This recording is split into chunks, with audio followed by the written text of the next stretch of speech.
묵상할 말씀은 시편 128편, 129편 두 편입니다. 구약성경 899페이지 128편, 129편을 저와 여러분이 한 말씀씩 교독하겠습니다. 여호와를 경외하며 그의 길을 걷는 자마다 복이 있도다. 내가 내 손이 수고한 대로 먹을 것이라. 내가 복되고 형통하리로다. 내 집 안방에 있는 내 아내는 결실한 포도나무 같으며 내 식탁에 둘러앉은 자식들은 어린 감람나무 같으리로다. 여호와를 경외하는 자는 이같이 복을 얻으리로다. 여호와께서 시온에서 내게 복을 주실지어다. 너는 평생에 예루살렘의 번영을 보며 내 자식의 자식을 볼지어다. 이스라엘에게 평강이 있을지로다. 이스라엘은 이제 말하기를 그들이 내가 어릴 때부터 여러 번 나를 괴롭혔도다. 그들이 내가 어릴 때부터 여러 번 나를 괴롭혔으나 나를 이기지 못하였도다. 밭 가는 자들이 내 등을 갈아 그 고랑을 길게 지었도다. 여호와께서는 의로우사 악인들의 줄을 끊으셨도다. 무릇 시온을 미워하는 자들은 수치를 당하여 물러갈지어다. 그들은 지붕의 풀과 같을지어다. 그것은 자라기 전에 마르는 것이라. 이런 것은 베는 자의 손과 묶는 자의 품에 차지 아니하나니 지나가는 자들도 여호와의 복이 너희에게 있을지어다 하거나 우리가 여호와의 이름으로 너희에게 축복한다 하지 아니하느니라. 지금 우리가 시편 말씀을 묵상을 하고 있습니다. 시편은 우리가 아는 대로 또 이제 이게 읽는 독자가 이렇게 우리가 이제 교회도 이런 이제 시인들이 있고 연결된 분들이 계시고 이렇게 해서 이제 시집 같은 것도 선물을 받고 이럴 때 이제 제가 꼭 듣는 얘기가 시는 하여튼 독자가 그러니까 독자가 쓰는 분은 쓰는 것은 저자가 썼을 텐데 읽는 것은 독자 몫이라고 그냥 목사님이 읽는 대로 느껴지는 대로 그렇게 읽으시면 된다고 그렇게 얘기를 하더라고요. 그런데 하나님의 말씀은 그렇게 읽을 수 없을 것 같아요. 그래서 이제 이 시편이 시를 통해서 말하고자 하는 것이 어떤 것인지를 일단은 잘 살펴보고 그리고 이제 개인적으로 우리가 묵상을 한다는 것은 그 말씀을 하나님께서 이제 우리에게 주시는 말씀, 다시 말해서 우리를 향한 하나님의 뜻을 이제 잘 이렇게 살펴보고 그리고 그것을 우리의 삶에 비추어 보는 것입니다. 그러니까 우리 삶이 저나 여러분이나 다 이렇게 다르기 때문에 저는 목회자로서 그냥 살아가는 삶이고요. 그리고 또 뭐 이렇게 직장인으로 혹은 사업하는 분으로 또 어린 아이를 키우는 사람으로 또 다 큰 장성한 이런 자녀를 둔 사람으로 살아가는 사람들이 다 다르기 때문에 그 삶에 이 하나님의 뜻이 어떻게 적용이 될 것인가. 적용한다는 것은 근본적으로는 내가 어떻게 그 말씀대로 내 생각과 마음을 바꾸고 또 내 삶을 바꿀 것인가 하는 이제 문제이거든요. 그래서 이제 시편도 같이 이렇게 저와 여러분이 읽어보면서 이것이 무엇을 얘기하는 것일까 하는 것을 좀 쉽게 이렇게 찾을 수 있는 것은 그냥 쉽게 이렇게 읽고요. 그리고 조금 설명이 필요한 이런 표현 같은 것들은 제가 조금 설명을 드리고 이렇게 하도록 하겠습니다. 그래서 이렇게 지금 설교를 듣는 시간보다도 개인이 말씀을 잘 묵상하고 그렇게 해서 내 삶에 적용하는 것이 그게 정말 중요합니다.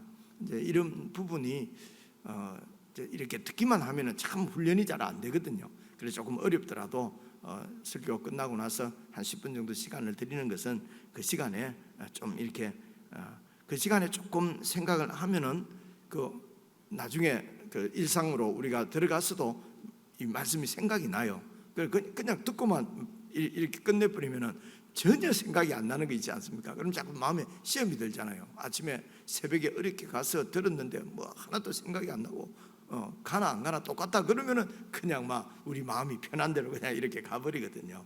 그런 이제 이런 시간에 공동체 가운데 그 역사하시는 성령님을 우리가 신뢰하고 의지해서 말씀을 다시 한번 여러분 눈으로 이렇게 읽고 또 뜻을 새기고 내 삶에 잘 이렇게 비춰보고 이런 그야말로 하나님을 만나는 그런 시간을 매일 아침 이렇게 가질 수 있으면 좋겠습니다.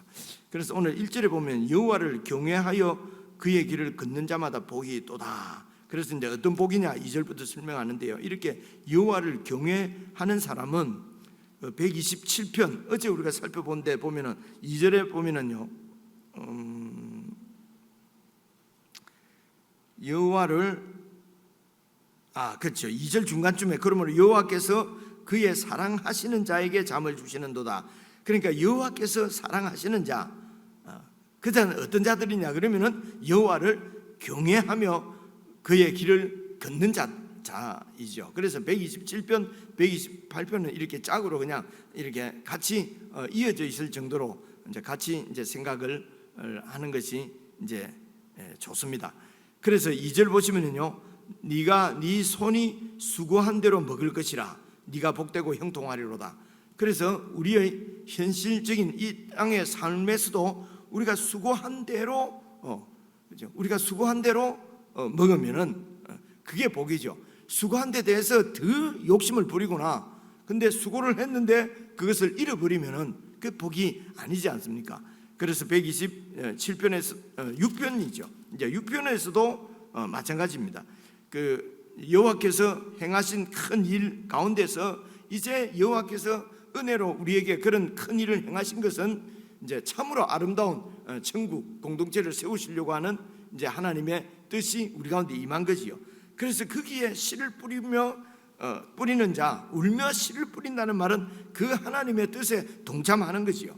동참해서 그래서 이제 하나님의 그 길을 이제 걷는 자. 그래서 그렇게 하면은 네 손이 수고한 대로 먹을 것이고 네가 이제 복되고 형통하리로다. 그래서 우리가 일상으로 살아가는 삶 가장 이 근본이 되고 중심이 되는 것이 가정이지 않습니까? 그래서 교회도 그런 하나님의 식구들이거든요. 그러니까 가정과 이제 이런 교회가 일상의 그냥 삶을 그러니까 아주 가장 이기적으로 될 수 있는 것이 이제 우리 가정, 우리 교회 이렇지 않습니까? 이제 그런 가정 생활 가운데서도 이기적인 이러면 중심이 내가 되는 것이니까요. 그곳에 정말 하나님의 그 통치 가운데, 하나님의 은혜 가운데, 소위 하나님께서 우리에게 큰 일을 행하셔서 우리에게 기대하시는 그 일이 이루어지도록. 그래서 우리 가정도 그저 하루 그냥 무사하게 평안하게 그냥 내 열심히 일해서 일한 대로 다른 데 뺏기지 않고 그냥 잘 먹고 잘 살고 이 정도에서 그치지 아니하고 이제 거기에서 하나님의 나라가 이루어지도록 하는 것은 1차적으로는 지금까지 하나님께서 베풀어 주신 은혜를 묵상하는 것입니다. 그래서 그 베풀어 주신 은혜에 감사하고 기억하고 감사해야 앞으로 미래의 일에 대해서도 계속해서 그 하나님의 은혜를 구할 수가 있게 되는 것이거든요. 그런데 우리가 이렇게 매일 말씀을 가까이 하지 않으면은 이 말씀을 가까이 한다는 것이 주님을 가까이 한다는 말입니다. 주님을 가까이 하지 않으면은 그냥 우리가 세상에서 하는 말로 용 빼는 재주가 없습니다. 이게 그 신앙생활이 성숙하거나 성장할 수가 없거든요. 그래서 예전에 이제 저희들이 그 조금 젊을 때도 이제 그 가끔씩 목사님들 설교를 듣거나 이러면 그런 예화를 많이 들었어요. 그냥 주일 되면은 예배 이제 갈 때가 되면은 그 이제 이렇게 표현하는 어떤 목사님들도 보는데요. 책을 찾아가지고 이러면서 이제 나온다 그랬거든요. 그러니까 성경이 어디에 있는지도 모르는 거죠. 그래서 성경책은 그때만 해도 정말 그때만 해도 그냥 들고 다니는 것 정도로 그렇게 생각을 했거든요. 그래서 그때도 예수 믿는 사람과 믿지 않는 사람, 다시 말하면 신자와 불신자의 차이는 뭐냐? 그냥 주일날 성경책 들고 교회 가느냐 안 가느냐 그 차이라는 그런 얘기를 우리 어릴 때 여러분 종종 듣지 않았습니까? 이게 왜 문제냐면요, 그 결과가 오늘날입니다. 그 결과가 오늘 하나님을 경외하고 하나님을 이렇게 그렇게 소위 믿는 자가 감소하고 교회가 쇠락해가고 신학교에 학생들이 없고 이렇게 이제 기독교가 소위 말하는 이제 기독교라는 종교가 이렇게 이제 쇠퇴하는 듯이 보이는 이유가 그때 하나님이 은혜를 부어 주실 때 하나님을 우리 주님을 가까이 하지 않았다는 것입니다. 그 결과가 그냥 교회가 욕을 먹고 교회가 이렇게 쇠퇴하고 이렇게 되거든요. 그럼 이것을 그런 우리한테서 하나님께서 왜 이런 이 교회 공동체에 이제 이런 아픔을 주실까? 그래서 성경을 통해서 잘 읽어보면은 그렇게 하시는 그런 우리의 실상들이 보이지 않습니까? 이 책을 보면은요, 이제 역사를 보면은요, 그죠? 근데 하나님 말씀을 결국은 가까이 하지 않았기 때문에, 그래서 하나님과 거리가 멀어졌기 때문에 이제 소위 기독교가 이렇게 쇠퇴하고 또 소위 원수들의 공격을 받아서 이제 기독교가 아픔을 겪고 이렇게 되면은 그 원인을 자꾸 밖으로 돌린단 말입니다. 누구 때문에, 무엇 때문에 그렇게 해서 밖으로 돌릴 때에 원인을 밖으로 돌릴 때에 나타나는 현상이 뭐냐면요, 하나님과 정말 교제가 있으면은 원인을 밖으로 돌리지도 않습니다. 그런데 하나님과 교제가 이렇게 소통이 원활하지 않는 가운데서 왜 이런 일이 일어날까? 그러면 꼭 밖으로 원인을 돌리는데요, 돌릴 때에 그 대상이 내보다도 약한 자를 향한다는 것입니다. 강한 자하고 붙어갖고는 이길 수가 없으니까요. 그래서 제일 약한 자가 일단 1차적으로는 하나님이에요. 하나님은 일단 없으니까 하나님 왜 하나님 우리에게 이런 이제 1차적으로 이렇게 나오고요. 그 다음에 그게 실제적으로 공격이 나갈 때는요, 대항 못하고 반항 못하는 약자들에게 그냥 공격을 하게 되거든요. 그러면서도 그게 도그마에 딱 갇히기 때문에 그렇게 하나님 앞에 점점 더 죄를 지으면서도 그게 하나님을 위하는 일인 줄 안다니까요. 그래서 여러분 우리가 스가랴서 읽을 때도 스가랴서에도 제일 먼저 하는 얘기가 돌아오라는 거잖아요. 그러니까 그 당시 유대인들은 이게 진짜 지금 우리말로 미치겠는 거죠. 아니 이렇게 예배도 잘 드리고 있고 제사를 잘 드리고 있는데 왜 자꾸 돌아오라고 그런 거야? 우리가 지금 하나님 앞에 와 있는데 왜 자꾸 돌아오라는 거야? 이제 이게 이해가 안 오는 거지요. 이것이 평소에 교회가 성도가 늘 말씀을 가까이 하고, 이 말은 주님의 임재 앞에 늘 이렇게 교제가 이루어지지 않으면은 필연코 다음 세대에 생기는 문제입니다. 그렇죠? 그는 가정에서도 마찬가지고 교회에서도 마찬가지입니다. 그래서 그렇게 되지 아니하고 정말 127편 어제 묵상 말씀에 활통에 화살이 꽂힌 것 같이 그렇게 그런 믿음의 자손들이 그렇게 이제 풍성하고, 그리고 또 오늘 이제 128편에 내가 수고한 대로 먹고 눈물로 씨를 뿌리는 자는 정말 기쁨으로 열매를 거두고, 이것이 복이지요. 그래서 2절 보시면요, 네가 네 손으로 수고한 대로 먹을 것이고 네가 복되고 형통하리로다. 3절 내 집 안방에 있는 네 아내는 결실한 포도나무 같고 식탁에 둘러앉은 자식들은 어린 감람나무 같고. 그래서 예수를 안 믿는데 내가 믿음의 예수님과 관계도 그렇게 별로 좋지 이렇게 원활하지 않는데 집에 오니까 그냥 이제 와이프도 참하고 아이들도 토끼 같은 새끼들하고 너무 행복하고 같이 저녁 먹고 그죠?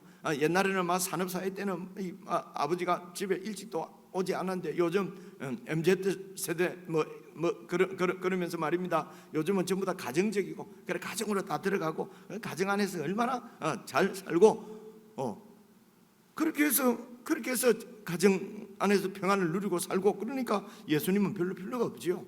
하나님도 없고요. 그래서 그냥 그렇게 잘 살면 하나님께서 축복해 주셨다. 128편을 봐라. 그 축복이 임했다. 하나님은 안 섬기고요. 믿음은 없는데 그것이 128편에서 말하는 그런 복은 아니라는 거죠. 그죠? 그래, 이것이 복이 아니라고 자꾸 듣고 자라야 그것을 보고 복이다. 복을 받았구나. 이러고 그냥 막 좋아하고 그렇게 안 할 텐데.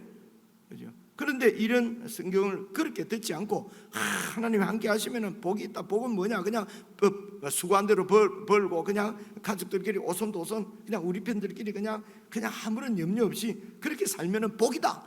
자꾸 이렇게 들으니까 그것을 추구하게 된다는 것입니다. 그죠? 그래서 여러분 찬송가도 쭉 이렇게 불러보십시오. 내용을 계속 이제 이렇게 추천하는 찬송을 계속 이렇게 부르는 이유는요. 찬송가는 몇 편 빼고는 몇 장 빼고는요 거의가 다 이런 현실적인 문제는 거의 없지 않아요. 다 이런 어떤 영적인 부분을 오늘도 시온의 영광이 빛나는 아침 참 영적으로 생각하면 너무 시온이 뭡니까? 이게 하나님의 나라거든요. 하나님 예수님께서 이 세상에 오셔서 죽으시고 그 피로 세우신 그 시온의 하나님 나라의 영광, 이런 영광이 시온의 영광이 빛나는 아침. 이 아침이 그 하나님의 통치가 빛나는 아침. 우리가 찬송을 불러도 이게 무슨 뜻인지 모를 만큼 우리는 그렇게 시온의 영광이 빛나는 아침을 그렇게 경험해 보거나 받아보거나 그런 은혜를 누리는 경우는 잘 없잖아요. 근근히 그냥 이런 찬송 부르면 그때 내 예수 믿을 때 그때 너무 그 영광이 비쳤지. 근데 지금은 그 빛이 다 사라지고 그냥 세속적인 이런 평안함만 구하고 살고 이렇게 되지 않습니까? 그래서 우리가 세속적인 이런 삶이 아니고 주를 위해서 뭔가 정말 이제 주를 위해서 살아야지. 그러면 제일 먼저 생각하는 게 선교사로 어디 나가고 어디 목회자가 되고. 그러니까 일상에서 이런 하나님의 예수님의 임재와 그분과 함께 살아가고 그분의 뜻이 이루어지고 하는 것은 몰라서도 못하고 들어도 안 되니까 이거는 말이 그렇다는 얘기지 이게 되는 것이 아니구나. 그렇지 않습니다. 그래서 그게 이제 계속 듣고 그래갖고 이게 참 복이구나. 이런 것이 이 가치관이 바뀌지 않으면은 진짜로 이 땅에서 천국을 살기는 힘들어요. 그죠? 그래서 내가 오늘도 천국을 산다. 그렇게 기도하고 그렇게 살아보십시오. 그러면 만나는 사람이든지 아니면 내가 하는 일이라든지 모든 곳에 그저 이렇게 하나님께서 나를 구원해 오셨고 예수님 나를 이렇게 양육하시고 인도해 오셨구나 하는 것이 매치가 이렇게 돼요. 그러면은 손 놓고 그냥 놓고 또 정말 눈물로 기도하고 그리고 그래서 그 일을 안 하는 게 아니에요. 그죠? 그래서 너무 안 바쁘면 좋겠다는 것입니다. 그래서 그 바쁜 일상을 끝내고 은퇴도 하고 이렇게 해서 그러면 은퇴하면 전부 다 이제 일이 없어지면 목사님 일을 놓으면 목사님 확 늙어집니다. 절대로 하루라도 더 할 수 있는 데까지 그 교회에서 끝까지 버티고 일을 하십시오. 이런 얘기 조언을 많이 듣거든요.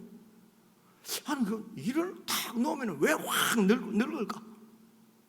그래서 은퇴하면 전부 다 은퇴하면 뭐 하지? 그죠? 그래서 은퇴하고도 막 그런 얘기는 많이 듣잖아요. 근데 그 바쁜 일을 딱 놓고 이제 시간적 여유가 좀 있으면은 그렇게 마음으로 삶으로 경험해보지 못했던 주님과의 그 데이트, 정말 그 조금 여유를 가지고 지금까지 이렇게 내가 너무 세상살이가 바빠서 그렇게 별로 찾지도 안 하고 별로 깊이 교제도 안 했는데 그런데도 그분이 지금까지 이렇게 지켜주셨구나, 이렇게 인도해 주셨구나.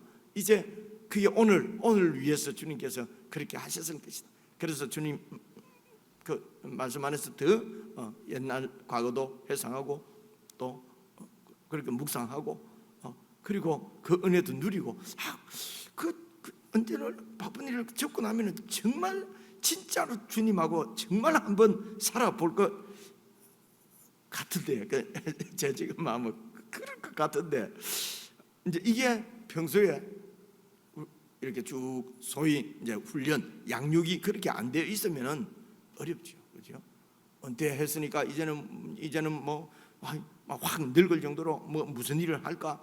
아니면은 그 이제 은퇴했으니까 바빠서 못하던 일 이제부터 좀 한번 해봐야 되겠다. 그래갖고 그래서 이것도 하고 저것도 하고, 그죠? 시간 보내려고 또 이런 것도 배우고 저런 것도 하고. 우리 그리스도인의 삶이 이게 시온의 영광일까?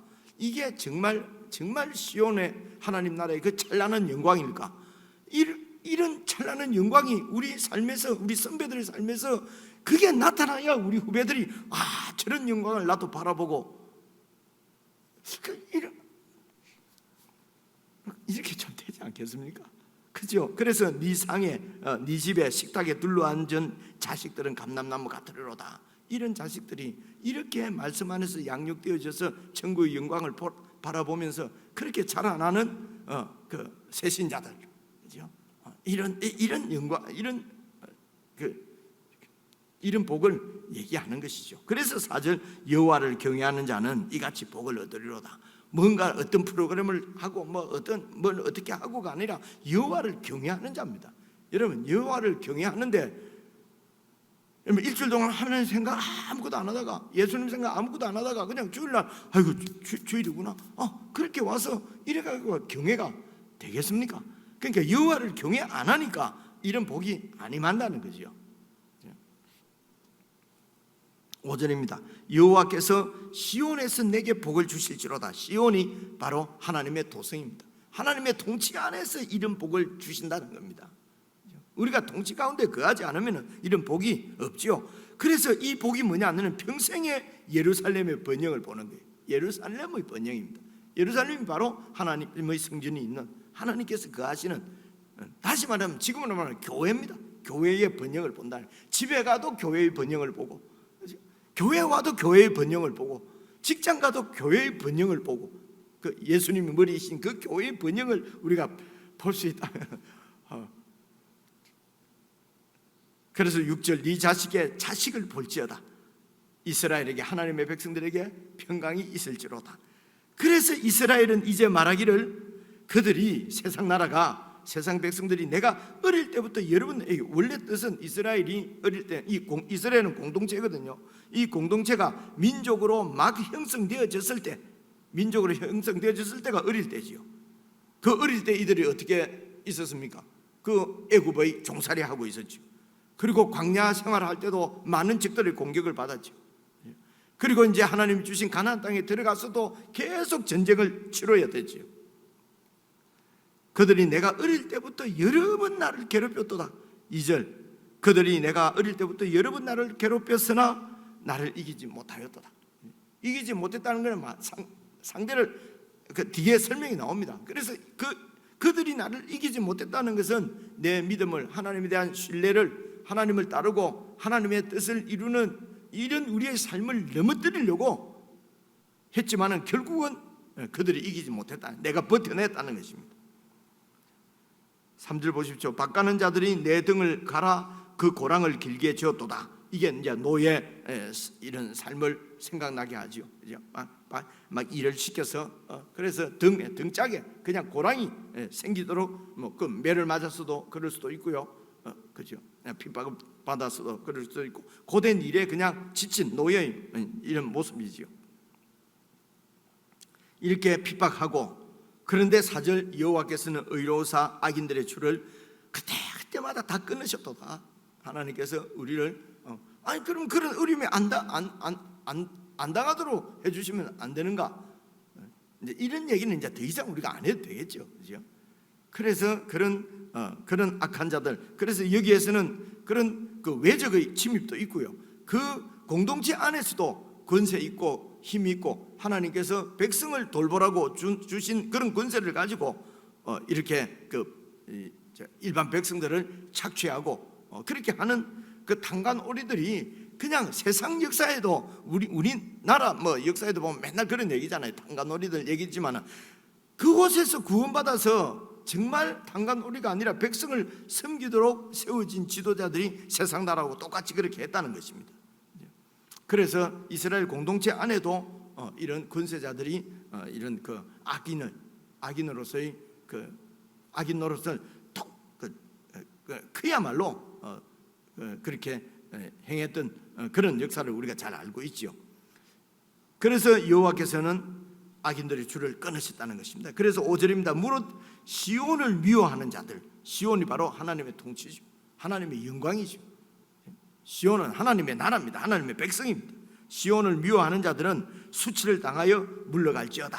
그러면서 어떤 수치를 당합니까? 어떤 벌을 받습니까? 그 이제 6절, 7절, 8절은요, 이 농사, 그 당시 농경사회니까요, 농사의 이미지를 가지고 지금 그 시적으로 표현하는 것입니다. 그래서 그들은 시온을 미워하는 자들, 하나님의 통치를 미워하는 자들, 그 백성을 미워하는 자들은 어떠한가? 6절, 지붕의 풀과 같다. 그 지붕에 어떻게 풀이 하나 났어요. 그러면은 이제 해가 쫙 떠오르면은 이 풀은 뭐 이렇게 뭐 꽃을 피우고 열매를 맺고 기대를 할 수가 없습니다. 바로 말라버리니까요. 지붕 위에 풀이 있는 것은. 그래서 그 땅에 이렇게 있어야죠. 또 그늘도 있고. 그런데 이게 지붕 위에 그냥 있으면은 그냥 말라버린단 말입니다. 이게 시온을 미워하는 자들, 이 당할 벌이를 이렇게 농사로 표현하는 것입니다. 7절 보시면요, 이런 것은 베는 자의 손과 묶는 자의 품에 차지 아니하나니, 이제 이렇게 이제 이 풀이, 이 곡식이 이제 이런 식으로 지붕 위에 있는 풀처럼 그렇게 되면은 이제 추수를 할 때 이렇게 자꾸 이렇게 베지 않습니까? 베는 자의 손, 그리고 또 추수하면 이제 단을 이렇게 묶어야 될 건 아닙니까? 그러면 이제 품에 넣고 이래 묶을 건 아닙니까? 그러면 이 추수한 양이 잡은데 이 손에 차지도 않고 묶어야 되는데 묶을 게 별로 없다는 것입니다. 이제 이런 표현입니다. 그죠? 그러니까 열심히 농사 지은 결과가 없다는 거죠. 그런데 이제 복 있는 자는 그 앞부분에는요, 그냥 수고한 대로 이렇게 그 먹고, 그리고 수고했으니까 모든 염려는 주님께 맡기고 평안히 잠을 자고. 그런데 이 악인들은 아무리 그렇게 악을 행하고 막 그렇게 해도 결국은 그저 이 베는 자의 손에 차지도 못하고 이렇게 품는 자의 품에도 차지 못하는 이제 그런 결과를, 수확을 거둘 수밖에 없다는 것입니다. 그렇기 때문에 8절, 지나가는 자들도 여호와의 복이 너희에게 있을지어다 하거나 우리가 여호와의 이름으로 너희에게 축복한다, 이런 말 안 한다는 것입니다. 그래서 이제 이것도 이제 추수 그림입니다. 그래갖고 수확이 잘 되면요, 지나가는 사람도 그것을 보고 하나님의 복이 임했군요, 하나님이 축복하셨습니다, 이렇게 서로 인사를 나누는 거거든요. 그런데 이게 뭐 추수한 게 뭐 이게 품에 차지도 않고 손에 이렇게 차지도 않는 거예요. 그럼 지나가는 사람들이 하나님의 복을 받을 말하기도 그런 말을 할 수가 없다는 것입니다. 그렇죠? 그래서 악인과 의인도 얘기하고요. 그래서 128편이든 129편이든 이게 다 성전에 올라가는 노래입니다. 성전에 올라가는 노래 15편 중에 지금 이게 몇 번째 준 됩니까? 5, 6, 7, 8, 오늘 9번째, 10번째네, 그죠? 성전에 올라가면서 하나님을 사모하고 예배를 드리러 올라가면서 이런 노래를 부르는 거지요. 그래서 이게 시온의 영광입니다. 시온의 영광이 빛나는, 우리의 삶에 매일 아침마다 이 시온의 영광이 우리 눈 가운데 빛날 수 있도록, 그것은 그저 주님과 말씀으로 교제하는 그 교제 가운데 주님의 영광이 보이고 임하는 것이지, 그냥 눈 감고 있다고 되는 것이 아니거든요. 개인적으로 묵상하시면서 이런 시온의 빛나는 영광이 우리 눈에 더 밝히 보여졌으면 좋겠습니다. 우리 개인적으로 묵상하겠습니다.